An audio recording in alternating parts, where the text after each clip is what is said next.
The black van crawled past my driveway at a glacial pace, its headlights extinguished. It looked like a hearse from my oak tree. My pulse spiked, but I forced myself to stay away from the window. Sarah stood right behind me in the dark, her hand gripping my shoulder with enough force to bruise. We didn't turn on the lights. We didn't make a sound. I'd spent the previous day at the Oak Creek Municipal Office, acting the part of the concerned, obedient citizen. I had walked into the forestry department, handed the clerk the certified letter Brenda signed, and asked a simple question. How do I prepare my property for the authorized removal of a city-designated heritage tree? The look on the clerk's face was pure gold. She didn't just answer me. She escalated the issue to the department head within minutes. When I left, they had already logged the HOA's written demand into the city's database, effectively turning a neighborhood dispute into a high-priority environmental crime investigation.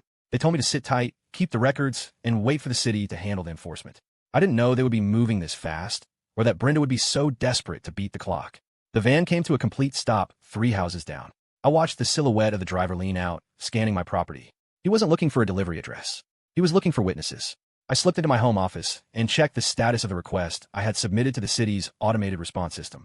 Because this tree was a registered heritage landmark, the city had installed a small, unobtrusive sensor array near the root system years ago to monitor soil health and moisture.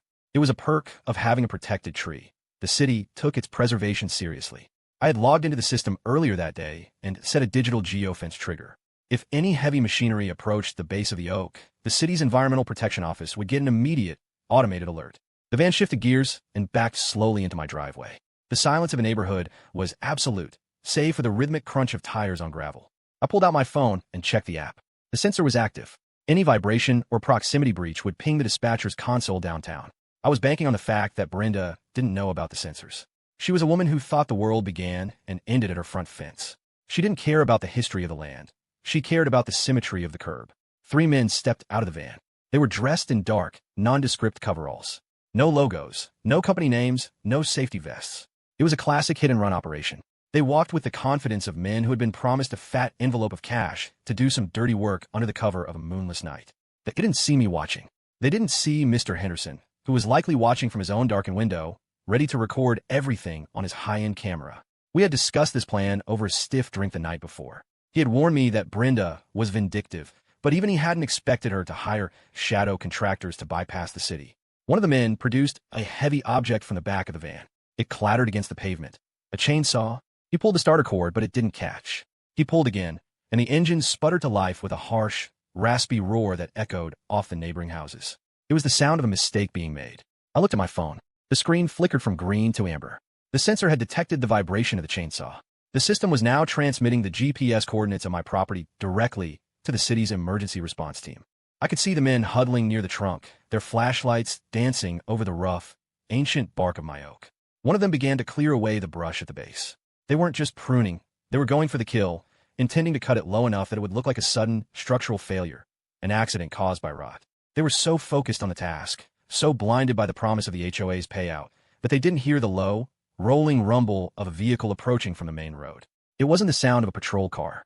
It was the heavy, authoritative engine of a city forestry enforcement truck.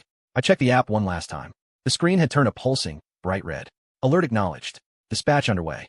The men in the driveway had finally made their first cut into the bark. A shower of wood chips sprayed into the grass.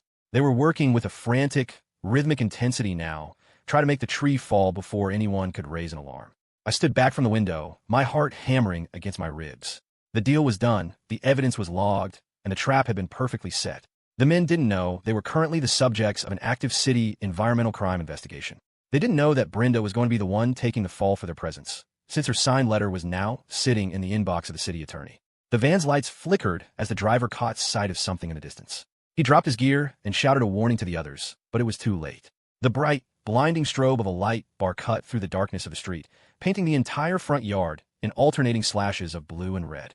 The men froze, their chainsaws still buzzing, looking like statues caught in a spotlight. I watched from my upstairs window as the men in the van pulled out chainsaws, unaware that I had already triggered an automated city alarm linked to the tree's protected status, and the sirens were turning the corner.